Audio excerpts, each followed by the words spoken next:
रोहन गुप्ता जी, चिंताएं बढ़ी हुई हैं, बहुत जबरदस्त भगदड़ है। शरद पवार को लेकर आपके नेता एक बड़ा दावा कर रहे हैं, कितनी सच्चाई इस दावे में, कितना ऑथेंटिक है ये दावा?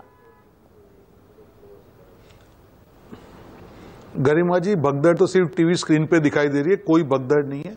असली भगदड़ तो भाजपा में है, असली भगदड़ एनडीए में है। रोहन जी, अभी आपके स्क्रीन पे पृथ्वीराज चव्हाण कौन है? एनडीए और इंडिया के बीच में पृथ्वीराज चव्हाण कौन है? आपको आवाज आ रही है मेरी? बिल्कुल, आपकी मुकम्मल आपको आवाज आ रही है मेरी? रोहन जी, आवाज मिल रही है मुझे आपकी, आप सुन पा रहे हैं मुझे? गरिमा जी, मैं जब बोलूं, मेरी आपसे बेनती है, जब मैं बोलूं प्लीज बात को खत्म, उसके बाद आप बोलेंगे तो ठीक रहेगा। पहले मेरे सवाल का रोहन जी जवाब दीजिए। पृथ्वीराज चव्हाण कौन है?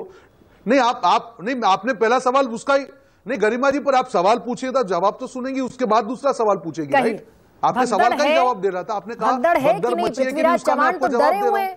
आप महाराष्ट्र के मुख्यमंत्री, अरे पर आप सुन ही नहीं रही है ना ये गरिमा जी, प्लीज। मैं आपकी डिबेट में मैं आपको रिक्वेस्ट से बोल रहा हूं, सुन लीजिए। अगर आप डिबेट करना चाहती हैं गरिमा जी, प्लीज, मेरी आपसे विनती है, मैं ऐसे डिबेट नहीं करता हूं, सालों से आपके वहां डिबेट कर रहा हूं।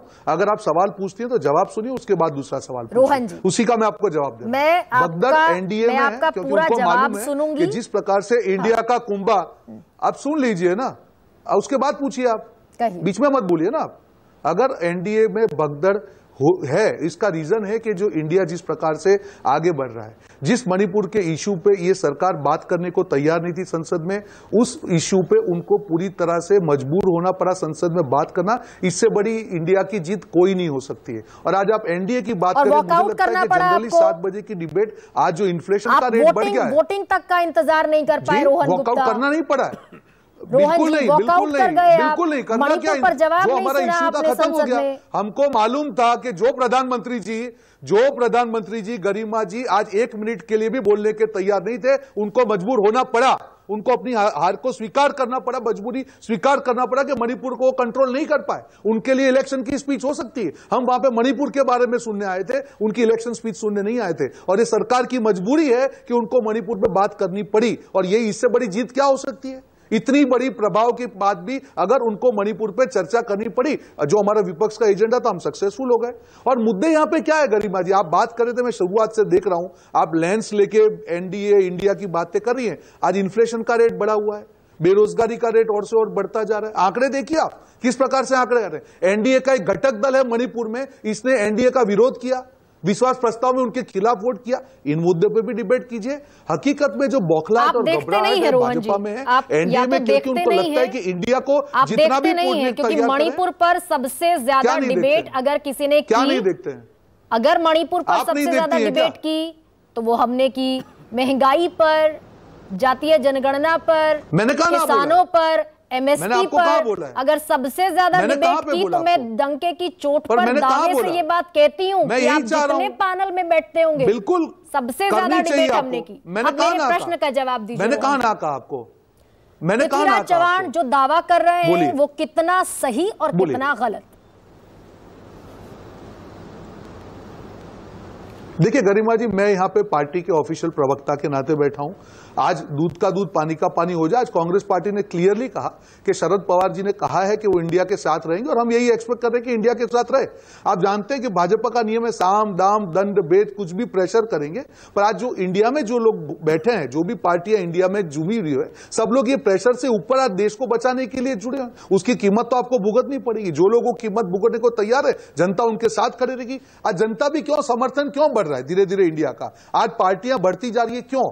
क्योंकि सबका एक कॉन्फिडेंस आ रहा है कि हम लोग, जो भाजपा की एक नेगेटिव आंधी है कि किसी भी प्रकार के दुरुपयोग, सत्ता के दुरुपयोग के द्वारा विपक्ष की आवाज को कुचला जाए, उसके सामने इकट्ठे रह के हम जनता की आवाज को उठा सकते हैं। और वही मजबूत, जो सोकॉल्ड मजबूत भाजपा सरकार है, उसको संसद में झुकना पड़ा, मणिपुर पे बात करनी पड़ी। आज हरियाणा जल रहा है, मणिपुर जल रहा है, देश में बेरोजगारी बढ़ रही है, आज इन्फ्लेशन का रेट बढ़ रहा है। आप सवाल तो पूछिए भाजपा को। और आज प्रधानमंत्री जी ने जो 15 अगस्त को भाषण किया, 10 साल हो गए, क्या आपको लगता है कि 10 साल के बाद वही बात, एक भी प्रॉमिस पूरा करने के नहीं बाद जनता उन पर भरोसा करेगी?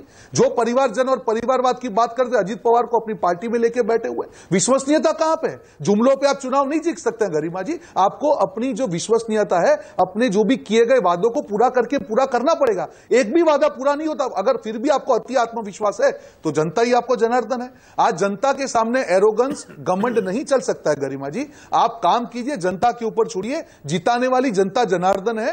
कभी अभिमान जो है राजा रावण का भी नहीं टिका, सब कुछ था उनके पास, फिर भी वो हार गए।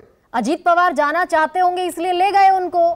कहां पे नहीं ले गए? अजीत पवार जाना चाहते होंगे इसीलिए उनको लेकर गए। क्या बात कर रही है आप गरिमा जी?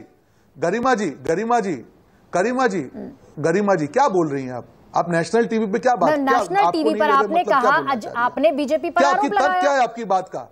आप क्या बात कर रही हैं? मैं परिवारवाद की बात कर रहा हूं कि जो परिवारवाद और भ्रष्टाचार पे प्रधानमंत्री जी ने कहा था, आज उसी का जिसका एग्जाम्पल दिया था, अगर उसको भाजपा में लेके उनको फाइनेंस मिनिस्ट्री दी जाती है तो उनके मुद्दे पे कौन भरोसा करेगा? ठीक है रोहन जी, लेकिन ये बता नहीं पा रहे हैं। मेरी गलती। पृथ्वीराज चौहान का दावा कितना सही और कितना गलत ये आप नहीं बता पाए। अगर बता सकते होते तो मैंने आपको कहा पार्टी का आधिकारिक प्रवक्ता हूं, मुझे जो बोलना होगा मैं पार्टी का जो स्टैंड है उसके ऊपर बात करूंगा। ठीक है गरिमा जी, मैं दुख के साथ कहना चाहूंगा, सालों से डिबेट कर रहा हूं, आपके जो क्वेश्चंस हैं प्री मेडिटेटेड है, ऐसे मत कीजिए डिबेट को। आप पहले जवाब को सुनिए और फिर सवाल पूछिए। मैंने कहा पृथ्वीराज चौहान का जो स्टेटमेंट है उस पर मैं नहीं कह सकता हूं क्योंकि मैं पार्टी का ऑफिशियल प्रवक्ता हूं और मैं पार्टी का जो स्टेटमेंट है उसी के ऊपर मैं आपको जवाब दे रहा हूं। पृथ्वीराज चौहान भी पार्टी के ऑफिशियल पॉलिटिशियन हैं, महाराष्ट्र के 17वें मुख्यमंत्री रह चुके हैं। वो भी इसका मतलब ये नहीं है कि पार्टी का आधिकारिक स्टेटमेंट, पार्टी का ऑफिशियल स्टेटमेंट